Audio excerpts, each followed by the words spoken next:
Então, boa noite a todos e todas que nos acompanham aqui na nossa aula desta noite de quarta-feira, já na segunda metade da disciplina. Espero aí que quem esteja nos assistindo de modo assíncrono faça também bom proveito, assim como as colegas aqui que estão presentes. E agradeço aqui a participação, é sempre uma satisfação. Ao final do dia, mesmo nos dias de maior trabalho, estar aqui com vocês, podendo contribuir, compartilhar o que eu tenho aprendido ao longo aí desta caminhada. Eu já registrei lá as notas da prova, as notas do trabalho. Lembrando aqui, a Vitória até fez uma pergunta bastante pertinente sobre se pode ou não alterar o trabalho. E aí eu até comentei com a colega que é esperado, né? Os comentários são sempre no sentido de aperfeiçoar, de tornar a escrita mais precisa.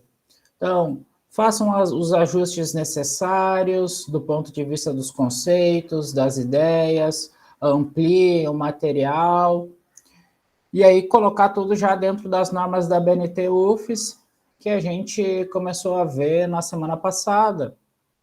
E vamos continuar nesta semana e nas vindouras.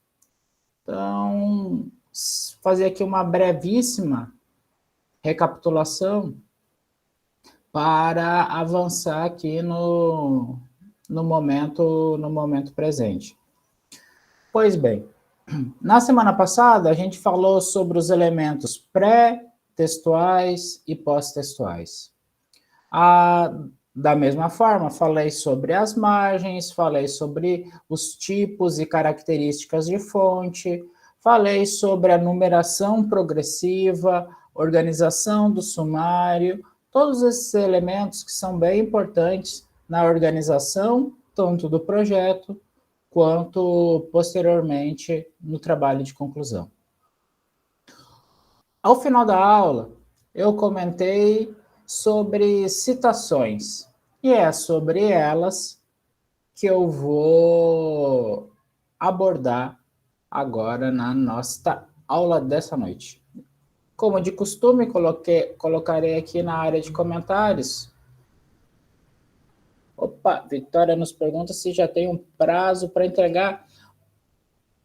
Já pode, claro, perdão aqui a banda que não tinha lhe respondido antes. Pode sim, já pode começar a fazer, já vão tocando ficha. Já vão alterando, já vão mexendo no trabalho. Agora eu não consigo ver nenhuma mudança, assim, ajudar, porque eu recém terminei de ler, tenho que fazer as atualizações nesse final de semana, das aulas da semana anterior, que algumas eu não consegui postar, de 2 turmas, uma de vocês e de outra, mas quero fazer isso. Aí em breve eu já digo, não, já podem mandar o texto, mas por si, já toquem ficha, pessoal, já vão aí trabalhando. A data de entrega, Vitória, muito provavelmente, vai, como a gente fez, será no dia de P2, assim, que é o limite, né? Depois disso é muito complicado eu registrar, porque aí eu tenho que ver, fechar assim, né, o diário como um todo. Então, mas muito provavelmente a data de entrega será na segunda semana de P2, assim, na quarta-feira, segunda semana de P2. Semana que vem a gente pode até marcar. Avisem a todo mundo para comparecer, quem estiver nos assistindo aqui de modo 5, venha no período da aula, se puder, e a gente já faz os ajustes para a entrega do trabalho final, de 6 pontos. Pois bem, pessoal, vamos falar aqui na aula de hoje sobre citações. E aí eu começo falando que a razão de se fazer citações. Por que se faz citações? Eu gosto de lembrar que a gente não coloca um trecho, uma citação, simplesmente por colocar, para mostrar que a gente leu. Vou dar aqui um exemplo. A gente está escrevendo com as nossas palavras, e aí a gente simplesmente coloca ali uma citação e volta a escrever o que a gente estava escrevendo. Ou, pior ainda, a gente escreve o texto e no meio, quase que de modo aleatório, a gente vai colocando citações. Não, pessoal, a gente não faz isso. Citação não é simplesmente para dar volume ao trabalho. Uma citação não é para simplesmente dizer que você leu aquela obra. Não. As citações, elas têm algumas funções dentro de um texto. A primeira dela é reforçar ou contrariar um argumento. Você está escrevendo, por exemplo, a educação infantil encontra inúmeros desafios diante do contexto da pandemia, haja vista a dificuldade de acesso de alunos, pedagogos, pedagogas, professores e professoras a ter acesso à internet. Então, esse é um grande problema. Você pode reforçar esse argumento. Você identificou isso na realidade, você está apresentando dados, e aí você quer fortalecer o seu ponto de vista. Aí você traz uma citação. Este cenário também é identificado por Beltrana, e aí traz a citação.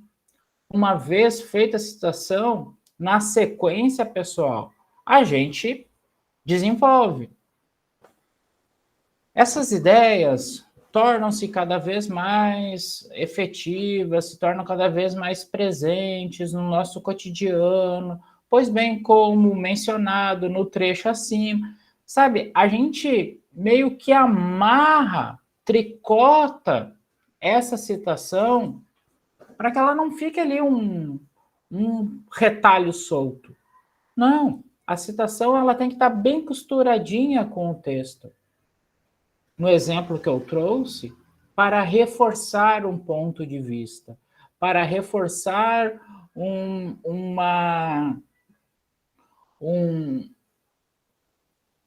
uma tese que você está desenvolvendo naquele momento. Então, este é um uso que a gente pode fazer das citações. Assim como contrariar um argumento. Novo exemplo, você escreve, olha, a educação infantil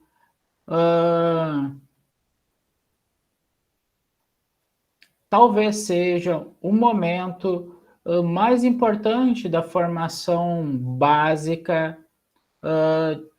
de um ou de uma estudante, pois ali as operações básicas da língua, das ciências, da matemática, da compreensão do mundo são consolidadas através, e aí você coloca ali, desenvolve.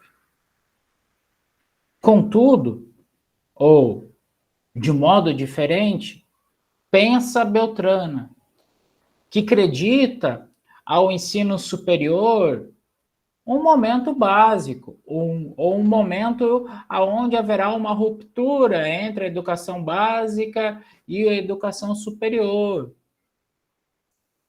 onde haverá um amadurecimento. Então, notem que, nesse caso, a citação ela vai entrar para mostrar que não existe apenas um ponto de vista em relação àquele fato ou realidade, mas existe uma série, e destes, vocês estão apresentando uma.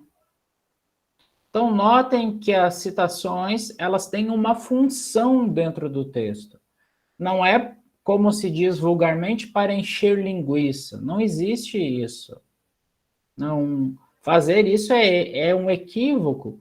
E mais, é facilmente identificável. Quando você faz isso, você está identificando que pessoas estão ali enrolando, que a pessoa realmente não conhece do que está tratando. Porque se ela sabe o conteúdo ali que ela está desenvolvendo, ela mobiliza as autoras e os autores corretos, pontua de forma precisa. Então, essa é bastante importante, este cuidado quanto por que se faz uma citação. Então, gostaria de chamar aqui a atenção de todas e todas para este aspecto. Sim. Uma citação, ela é feita para reforçar ou contrariar um argumento. Nota, você já tem que ter escrito. Você não começa com uma citação e aí depois desenvolve. Não. Ela vem após. E uma vez feita, você a desenvolve. Para, uma vez desenvolvido, novamente com suas palavras, poder voltar a outra citação. E aí o texto vai indo, né? Faz uma citação, desenvolve, lá adiante faz outra. É um erro, e aí eu já vou passando aqui para funções e usos das citações ainda.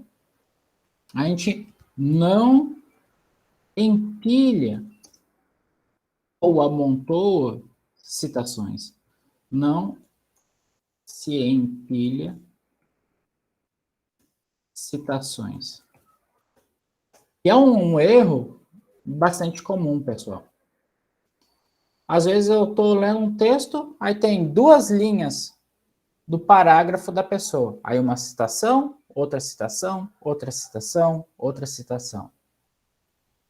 Isso não é texto, pessoal. Isso ali é um conjunto. Sabe? As coisas estão, por mais que na cabeça da pessoa que fez isso faça sentido, não tem como o leitor ou a leitora acessar a mente do outro. Querer que ele faça ali a organização que para nós parece evidente. Então a gente não empilha citações. Uma que vai ficar uma colcha de retalhos sem coerência, sem coesão. Então, a gente deve ter este cuidado. Fez uma citação, desenvolve, explora ao máximo aquelas ideias, relacionando-as com as de vocês, para aí sim apresentar novo argumento, nova escrita e trazer outras citações. Então, além que do ponto de vista da estética, da diagramação do texto, fica algo, assim, muito grosseiro. Então, tomem este cuidado, turma. Não empilhar citações. Desenvolveu o texto, cuidou para que as citações não estivessem empilhadas. Notem, vai ganhando forma a revisão bibliográfica, vai ganhando forma ali as considerações que vocês estão fazendo. Gostaria também aqui de chamar a atenção para um outro uso que a gente pode fazer desse expediente, que é caracterizar, descrever. Caracterizar ou descrever fatos, situações,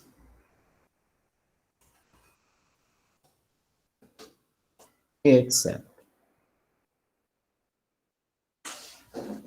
Às vezes nós não conhecemos uma realidade a fundo, no detalhe. Então, como que a gente vai falar de algo que nós não dominamos? trazendo as ideias de quem pode, de quem conhece. Então, às vezes, vocês... Olha, a realidade do ensino no Brasil, do ensino fundamental, do ensino básico 1, do que for. Quem conhece essa realidade? Por isso é importante ler, pessoal. Eu diria, por isso é vital, de vida, ler. Para que a gente possa comparar ideias diferentes e, com isso, elaborar as nossas próprias, pensando com quem nós temos um melhor alinhamento. Da mesma forma, para essa descrição, a gente traz autores que descrevem, que já realizaram outros estudos, outras pesquisas. Então, você pode usar, às vezes, não como uma forma de fortalecer, contrariar um argumento, mas para caracterizar uma situação, descrever ali um fato, um fenômeno. Então, isso é bem importante, pessoal. É importante mesmo. Como o uso de uma citação. A descrição. Principalmente se a gente estiver fazendo ali um movimento histórico no trabalho. Traz o que se escreveu em algum momento. Imagina, vocês estão lendo ali um texto dos anos 70, imaginar, do movimento de alfabetização do Brasil. Final dos anos 60, início dos anos 70, um movimento de alfabetização, de erradicação do analfabetismo e do analfabetismo funcional. Então, ali um autor, uma autora está descrevendo, olha, hoje no Brasil nós temos 70 milhões, estou exagerando, né, de analfabetos e analfabetas. Aí você está tratando desse tema hoje. Ele fala, olha, um fenômeno que persiste na sociedade brasileira desde os anos 70, conforme já a época tratava Beltrano. E aí, pá, traz o texto. Isso é gerar fonte. Isso é dar robustez ao que vocês estão escrevendo. Porque é como se você trouxesse outras pessoas para a batalha que você está travando. Então, você não está mais sozinho. Note, aquela ideia não é mais a ideia da Lia, da Carolina, da Caroline, da Júlia, da Vitória. Não, são suas, mas de outras pessoas. Não é uma invenção individual. Ela tem um maior amparo. Por isso da importância das citações. Eu sempre digo que é uma frase assim já incorporada ao senso comum acadêmico, a gente produz com base nos ombros de gigantes. Ou seja, o que a gente está escrevendo, a gente está se apoiando em pessoas que também já escreveram. Por isso a gente sempre usa o nós. Não, mas eu estou escrevendo sozinho. Não, a gente sempre está escrevendo dentro de um contexto mais amplo. Então, se a gente hoje fala em educação, se a gente hoje fala em letramento, é porque as pessoas já pararam e pensaram sobre isso. Dessa forma, a gente não está escrevendo só. Embora ali a atividade prática seja, a gente está inserido em um movimento muito mais amplo de escrita. E as citações reforçam isso, olha. Te se insere em um debate mais amplo. Então, notem aqui o cuidado. Percebam como as citações não é um mero recurso ali para fazer de conta que a gente conhece de algo e para o texto ficar mais bonito, não. O texto ele tem que ficar funcional, ele tem que ficar objetivo, ele tem que ficar robusto, ele tem que propor ali o debate, e propor o debate também trazendo autores e autoras que reforçam ou que contradizem o que a gente está escrevendo. É importante a presença do contraditório. Então, ali Lia está escrevendo sobre um projeto que é útil, que ajuda a alfabetização. E ela vai dizer, olha, contudo, essa não é a única interpretação que há sobre o fenômeno. Existe essa, existe aquela outra e aquela outra. Então, notem, pessoal, que é importante a presença do contraditório. Seria muito estranho a gente escrever algo que ninguém já escreveu ou que ninguém contesta. Cientificamente, lembre, opinião não tem valor. Opinião é a gente achar bom, mal, justo, injusto. O fato independe da opinião. O fato existe por si só. Joia? Compreendido a função, a importância, por que ou por que não se fazer uma citação, como encaixá-la no texto. Joia? Maravilha.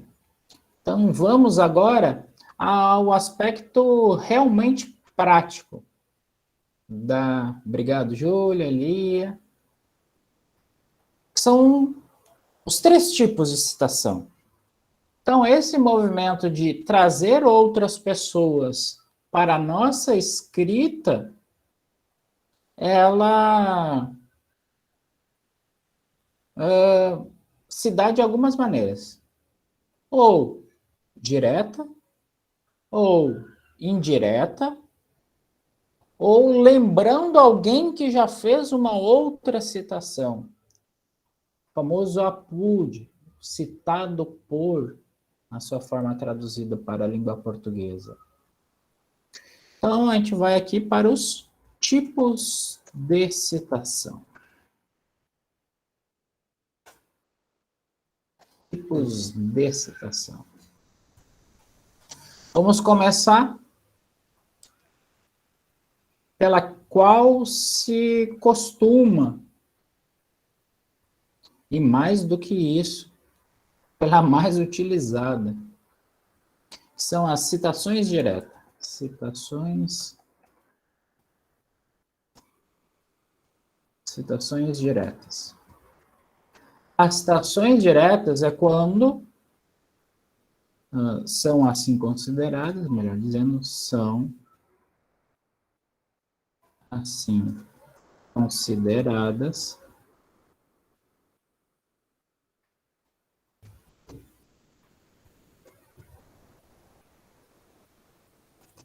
por transcrevermos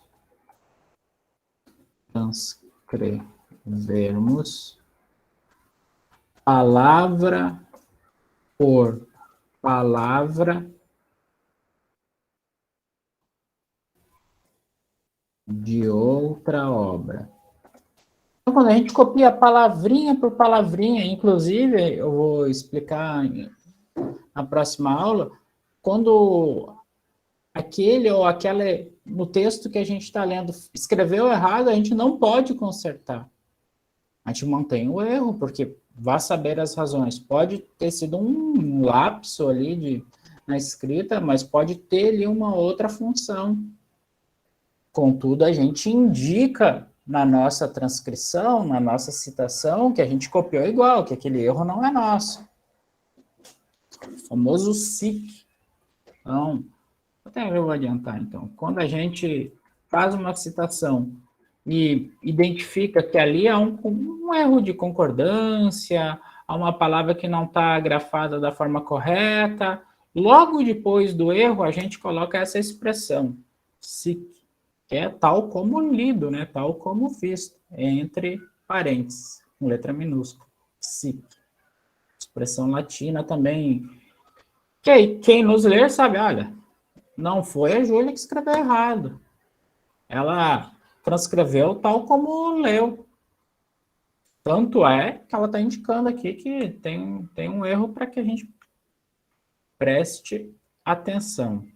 Então, as citações diretas são aquelas citações que a gente leu um trecho e aí transcreveu igualzinho, pessoal.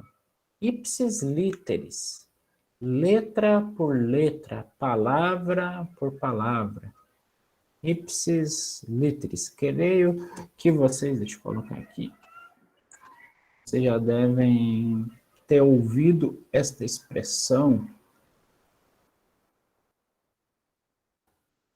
Ipsis literis. Agora que vem um ponto que causa alguma confusão. As citações diretas, elas aparecerão no nosso texto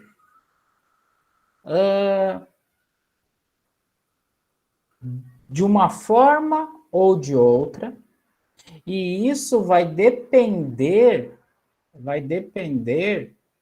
do tamanho do texto copiado.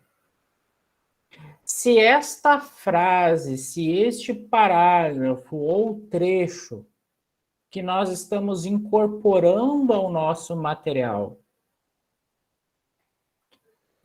for de até 3 linhas, ele vai no corpo do nosso texto,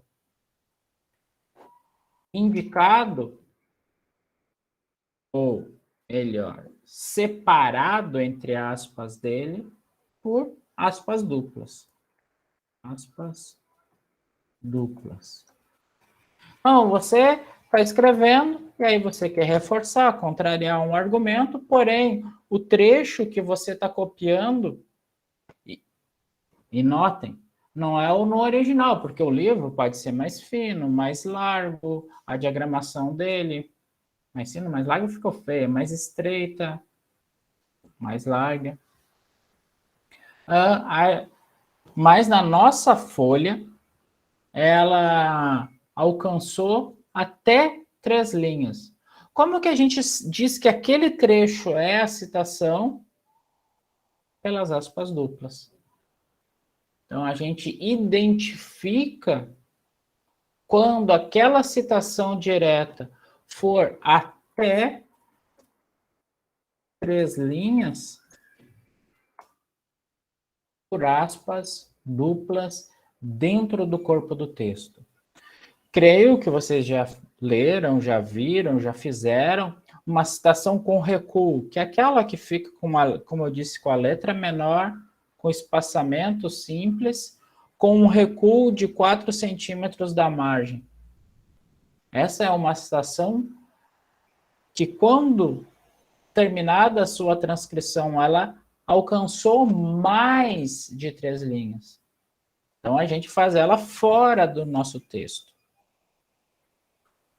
Porém, ou melhor, quando ela não alcança, ou seja, ela tem até 3 linhas, a gente não pode fazer esse movimento de recuo. A gente tem que manter no nosso texto. Porém, a gente tem que identificar, olha, essas palavras, não são minhas. Eu estou incorporando aqui a obra de outra pessoa. Eu devo identificá-la. Faço isso pelas aspas duplas, no início e no fim do trecho transcrito. Compreendido, pessoal? Quando se usa aspas duplas? Porque quando a gente faz aquela citação com recuo, a gente não coloca, é errado colocar aspas duplas. Porque a diminuição do tamanho, a utilização do espaçamento simples e o recuo, por si só, já estão indicando que aquilo ali é uma citação. Então, acrescer aspas é um erro. A gente está sendo redundante. A gente está dizendo, é uma citação. É uma citação. Não, então está errado. A gente não coloca aspas duplas em uma citação com mais de 3 linhas, porque o próprio recuo, então, já indica isso. Bem disse, então, quando fazemos uma citação direta, lembre, com, vou até colocar em maiúsculo, mais de 3 linhas, com mais de 3 linhas, o trecho transcrito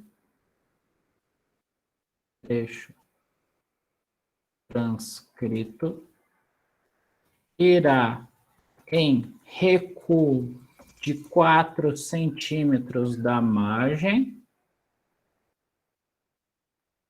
Professor? Sim, Vitória. Eu tenho uma dúvida. Por favor. Eu quis colocar na introdução do meu trabalho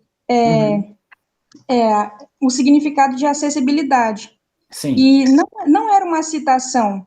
Nesse caso, se eu quiser colocar igual a referência aonde eu tirei, aí nesse caso eu ponho a aspa? Exatamente. Se o trecho ali que você transcreveu tem até 3 linhas, você coloca as aspas sim. No caso, até 3 linhas eu ponho a aspa. Sim. Mais de 3 linhas é como a gente vai ver. Você tem que fazer um recuo de 4, selecionar o trecho, né? Fazer um recuo ali de 4 centímetros, colocar a fonte 10 e o espaçamento entre linhas simples, para identificar. Aí, então, trecho transcrito irá em recuo de 4 centímetros da margem, bem como fonte 10 e espaçamento simples. Então, quando for mais de 3 linhas, em citações diretas, então a gente não pode deixar dentro do texto, porque vai ficar um fragmento muito grande. Então, a gente faz um recuo nele e segue o nosso texto. Estávamos escrevendo ali, de acordo com Beltrano, de acordo com Cicrana. Esse de acordo segue o parágrafo. Essa partezinha não vai em recuo. Só vai em recuo aquilo que a gente copiou. Então, de acordo com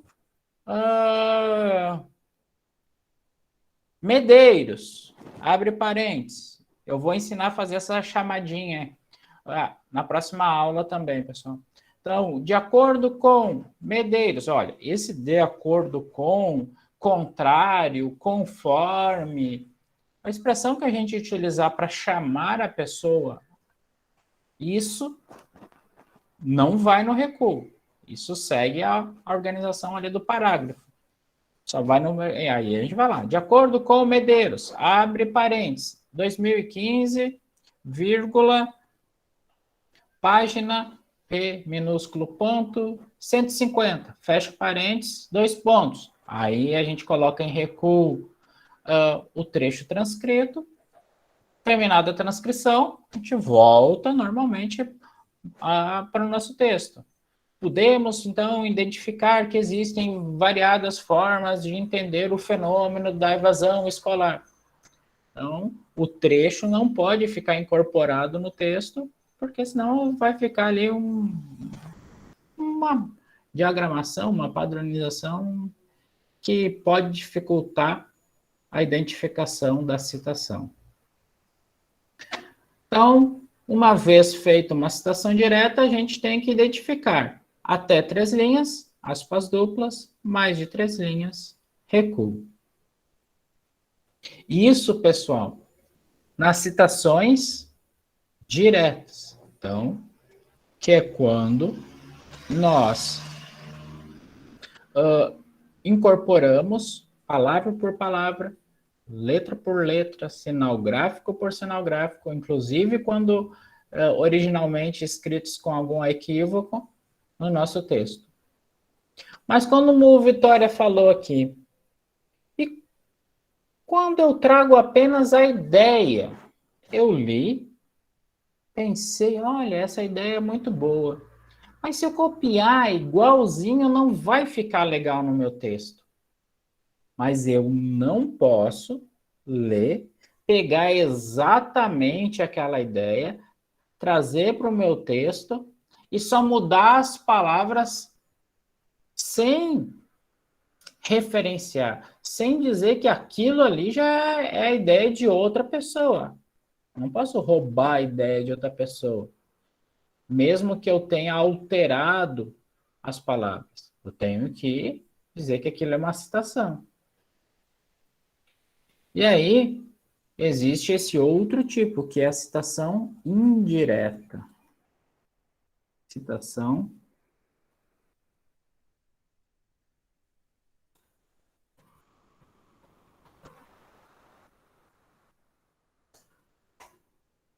citação indireta. A citação indireta, então, ela ocorre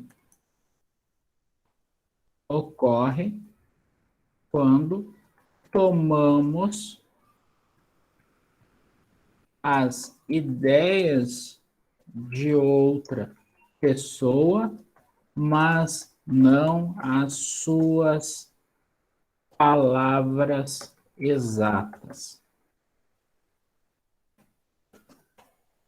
Não. Imagine aqui, vou pegar aqui um livro, só um segundo, pessoal, para dar um exemplo. Eu acabei esquecendo de.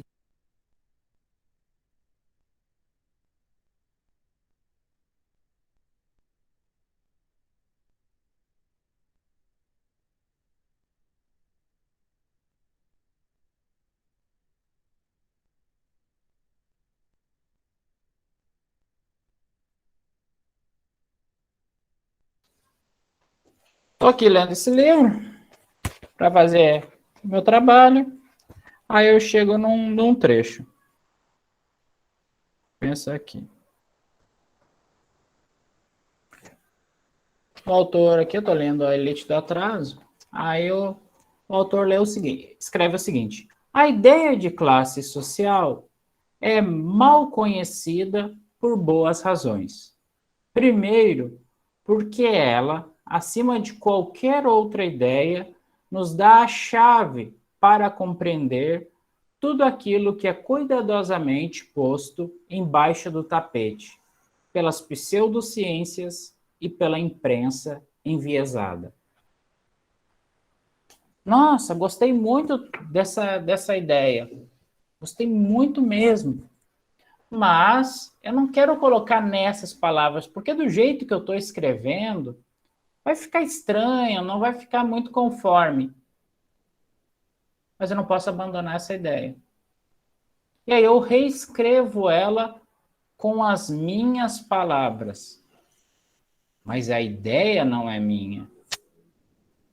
E a gente tem que ter a correção intelectual. A gente tem que ter ali a honestidade intelectual. A gente não pode se apropriar da ideia de outro. Por isso que se existem programas, existe a correção, a banca, para tentar identificar se a pessoa não está furtando uma ideia. Não tem nenhum problema a gente pegar emprestado, porque, como eu falava, a gente pode utilizar, mesmo que não palavra por palavra, para reforçar ou contrariar, mas a gente tem que dizer. E a gente vai fazer isso como? Da forma que eu disse, fazendo ali a referência, que é utilizando aquela chamada, que vai sempre entre parênteses, para indicar ali. Então, a chamada é bem dizer a única forma que a gente tem de expressar que aquele fragmento ali é de outra pessoa. Então, pegar aqui esse trecho que eu li.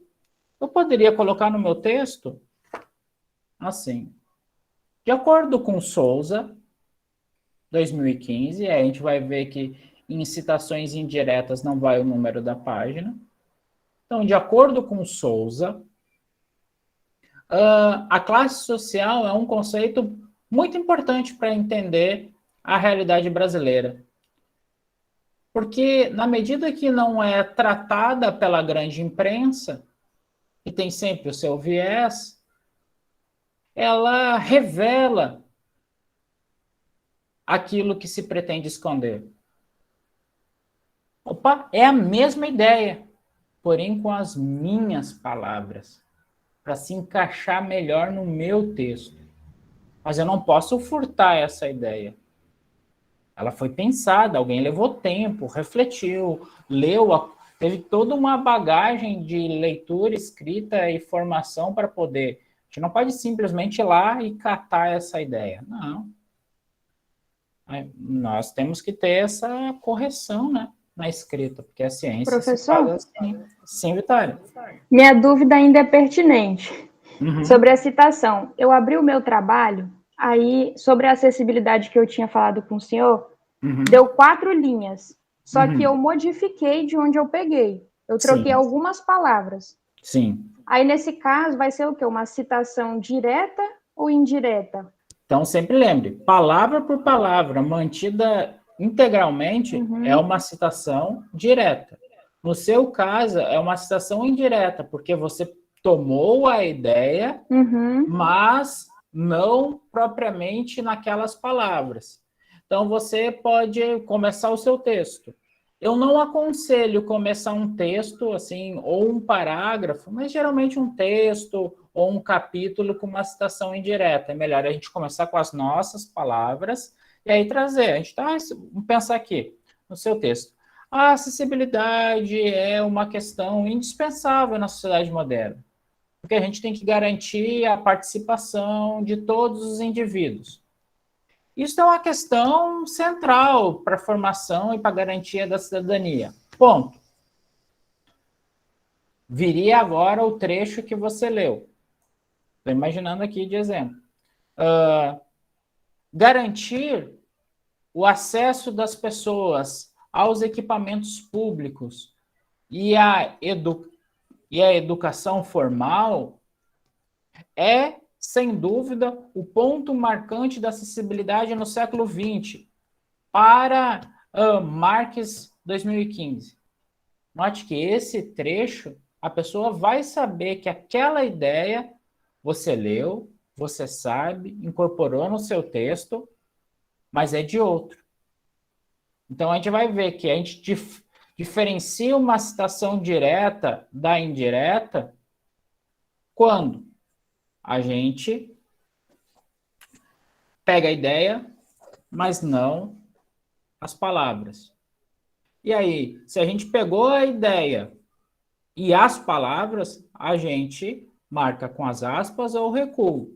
Se a gente só pegou a ideia, a gente não utiliza aspas, não utiliza recuo, porque não são aquelas palavras. A gente só vai utilizar esses sinais que eu mostrei aqui. O parênteses, e ali a informação de autor e ano, né, da obra que você consultou, e o fechamento, né, das aspas. Isso não quer dizer isso não quer dizer que nas citações diretas a gente não usa. A gente usa e ainda acrescenta. Só que nem aqui nesse trecho, que eu tomei aqui como exemplo. Se aí você tá lendo o meu trabalho e diz, nossa, que ideia boa. O professor aqui colocou o autor e o ano, mas não colocou a página. Porque não ia adiantar, numa citação indireta, eu colocar a página. Porque você pode folhear o livro todo que não vai encontrar, porque eu modifiquei. Mas eu tenho que colocar o autor e a obra para que, se você quiser consultar a obra e ler ela, você vai ler, mas está aqui ao longo da obra, assim, em vários momentos. Eu acho que ficaria interessante eu tirar, já que é uma citação indireta e não pode, né, na introdução. Seria melhor eu explanar o assunto, não? Exatamente, agora sim. A minha sugestão seria guardar esta sua citação indireta lá para dentro do texto, aproveitar ela, mas começar mesmo com as suas palavras. Sempre é bom na introdução a gente ser mais autoral. Sim, beleza. Maravilha. Então, a gente tem, como eu falei, a citação indireta, ela não tem tamanho, porque é só a ideia, né? Então, agora a gente avança para o terceiro tipo de citação, pessoal, que vocês já devem ter visto. Às vezes assusta um pouco, mas como veremos a sua execução ali da chamada na próxima aula, não tem nenhum mistério, que é a citação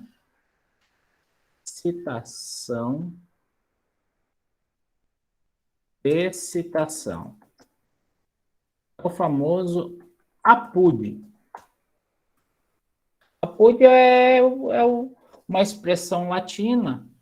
APUD é a mesma coisa que citado por. Aí eu coloco aqui a versão transcrita em língua portuguesa, porque dependendo do jeito que a gente escreve, a gente coloca APUD ou citado por. Vai ter uma variaçãozinha ali. Que isso a gente vai ver na próxima aula para não gerar muita confusão, porque a gente já está vendo aqui citação direta, citação de citação. E essa variação do APUD é só na realização da chamada ali. Pois bem, a citação de citação ocorre quando? Ocorre quando transcrevemos um trecho que já foi utilizado por alguém, ou melhor, que já foi utilizado em uma obra que lemos. Então, imagine aqui, eu estou lendo aqui um trecho, aí o autor fez uma citação, porque o autor, como a gente, faz citações à autora. Para criticar o Brasil de hoje e compreender o que está em jogo na política e na manipulação da política como forma de dominação econômica e simbólica, é necessário reconstruir uma totalidade alternativa que desconstrua o culturalismo racista conservador e reconstrua a sociedade brasileira em um novo sentido crítico. Ele pegou essa citação de outra pessoa. É uma citação direta, porque palavra por palavra, e aqui ainda está em recuo, porque ela, na organização, aqui no texto, ela teve mais de 3 linhas. Eu li essa obra e achei muito boa. Quer dizer que eu não posso aproveitar essa citação só porque está em outro autor e está em um livro, assim, e eu, por inúmeras questões da vida, não tive acesso àquela obra ali que foi citada, não tive acesso no todo, não consegui o artigo, não consegui o livro, não teve jeito, eu não posso utilizar aquele trecho? Não, posso sim. Eu posso utilizar o trecho, pessoal. Porém, eu tenho que dizer que esta citação que eu estou fazendo já é uma citação de alguém, ou seja, é uma citação de uma citação. E tal como a citação indireta, eu só identifico que aquele trecho que eu estou utilizando ali é um APUD, ou seja, uma citação de citação, pela informação da chamada, pela informação que está ali entre parênteses, o APUD. Porque este trecho, imagine, você aqui ia ler esse trecho que eu acabei de ler para vocês, copiou ele no trabalho dela. Como eu vou saber se ela leu aquilo ali de uma citação ou ela mesmo leu o livro original? Só pela informação APUD que está entre parênteses. Porque se ela colocou, tal como o autor, ela colocou ali entre aspas, se foi uma citação até 3 linhas, com recuo, se foi uma citação com mais de 3 linhas, ou ela, tal como o autor, só pegou uma ideia de outra pessoa, eu não tenho como saber. Eu tenho que confiar na honestidade intelectual da colega, que ela vai colocar ali o trecho, por exemplo, Marques, Apud, Vasquez,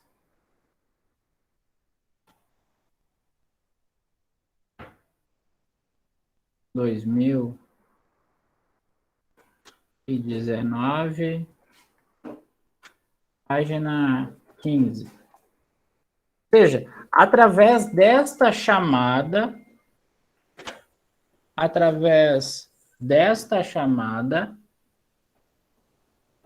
eu identifico que aquela citação que a colega está trazendo é um APUD. Só por isso. Não tem outra forma, né? Então, a citação de citação é uma citação normal. Porém, ao invés de eu ter lido a obra toda, eu li apenas ali, ou tive acesso a só um fragmento que eu posso utilizar. Certo, pessoal? Compreendido que é uma citação direta, uma citação indireta ou uma citação de citação. Júlia nos dá o seu ok, Vitória também. Eu gostaria de fazer agora uma diferenciação, que é bem importante. Vocês foram percebendo, eu fui falando e tal. Que é citação, chamada e referência. Esses 3 conceitos não são sinônimos. Eles dizem respeito a coisas diferentes. A citação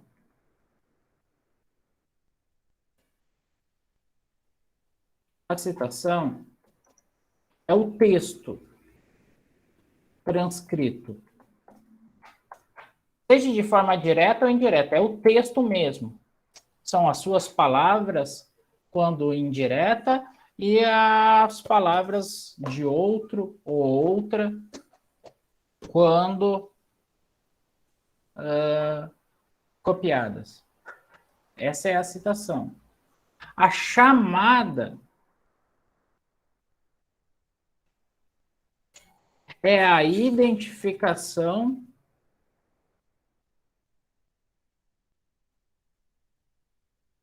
dos autores, autoras. Ou seja, aquilo que vem, e vocês já devem ter visto, entre parênteses, ou antes da citação, ou depois da citação. Ou melhor, esta chamada vai identificar quem escreveu aquele fragmento, ou quem pensou aquele fragmento citado. E aí a gente tem a referência. É a identificação da obra. Em geral, a referência é aquele trecho que vem no final dos livros, em formato de lista, onde começa ali pelo autor, que a gente vai aprender que umas 2, 3 aulas como fazer esta lista de referência. Então, a citação, quando eu falo assim, olha, faça uma citação, pô, é o texto. Toda citação vem acompanhada de uma chamada, que é o autor ou autora. E vai vir no TCC e no projeto também com uma referência, para que a gente possa encontrar e, quem sabe, ler esse material. Porém, essa lista de referência vem lá no final. É indispensável que a gente não confunda uma coisa pela outra, não esqueça de uma delas, porque se você fizer a citação e sem colocar a chamada, você está copiando, é plágio. Está roubando uma ideia. Se você não colocar, fizer a citação, fizer a chamada, mas não colocar a referência, é errado, porque eu não vou ter como encontrar, não tenho como saber só pelo nome, pelo ano e pela página em que obra está. Eu não tenho como conferir, ou se eu gostei da ideia, ir atrás e saber mais. Então, uma citação, no final das contas, traz consigo uma chamada e também uma referência. A chamada junto com a citação dentro do texto, dentro do desenvolvimento da parte textual, e uma lista na parte pós-textual, em formato ali de lista sequenciada ali, uma embaixo da outra. Então, é dessa forma que a gente traz para o nosso trabalho as ideias, as referências, e tudo muito organizado e pensado. Isso é fazer ciência, pessoal. Isso é produzir conhecimento. A gente está dando um passo além, a gente está pensando, a gente está debatendo, a gente está comentando as obras, o pensamento, as escolas de conhecimento que existem ao nosso tempo ou que existiram. Então, é indispensável a gente fazer um bom uso das citações, não simplesmente as acumularmos sem organização, sem coesão e coerência dentro do texto.